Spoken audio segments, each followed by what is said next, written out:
All right, the holidays are quickly approaching. They're effectively here, but this season of gift giving is not filling everyone with joy. CBS News polling shows holiday purchases are either somewhat or very difficult to afford for 58% of Americans. That's most people out there.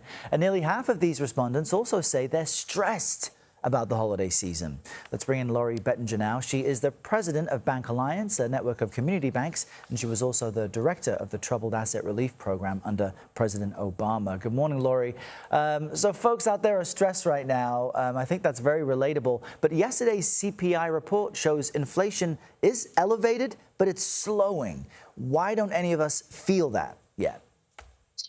Good morning. That is a great question. And what we saw yesterday, as you mentioned, is inflation is still there. There's less than there was. But I think there's a lot of questions about the report that came out yesterday. It's good news, and that's always nice to see. But because of the government shutdown, the way it was collected was a little bit different. And there's some aspects of that collection that have led a lot of economists to say, hey, even though this is good news, you don't want to cry victory yet. Let's wait and see what happens next month when you'll probably see less of an impact from the recent government shutdown. But to your point, you can look at this data and say, hey, that's great. But every household is impacted differently. And I can't imagine right now being sort of your typical household that has to buy gas or groceries or presents, and you don't think to yourself, hey, these prices definitely seem higher than they were.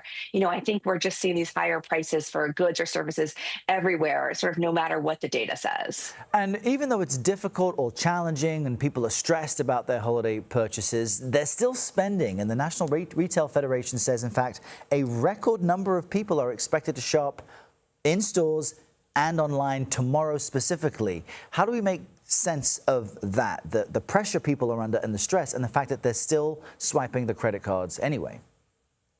Well, especially in our economy, consumer confidence and consumer spending really powers a lot of the economy. And I think what we're seeing is we still have people that want a good holiday, that, sort of want to be able to celebrate their families and friends. And people are reaching, and this is where you sometimes see a big difference between some of the high earners in our country who are still spending fairly strongly. Maybe they're feeling good about their retirement accounts because they have them. Maybe they own stocks and they've seen those balances increase. So you still see a lot of spending in certain areas.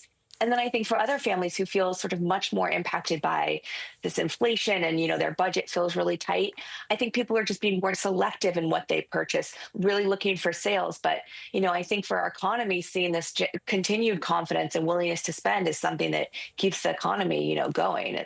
And in our last few seconds, Lori, what advice do you give for people ahead of some intense shopping this weekend, considering they feel financially burdened? Of course, I think you always want to make a budget and a list and try and stick to it, particularly at this point in the game when, Christmas is right around the corner. I think this is a great time, but, to shop local, keep your money in your local economy, don't pay for shipping costs. And also give someone an experience. You could do game night, you could, babysit, dog walking. All of those are going to be really valued by the recipient and probably will cost you more time than money. So think creatively this year. Those are some great ideas. Lori Bettinger, we are thankful for you. Appreciate your time with us this Friday. Enjoy your weekend and happy holidays.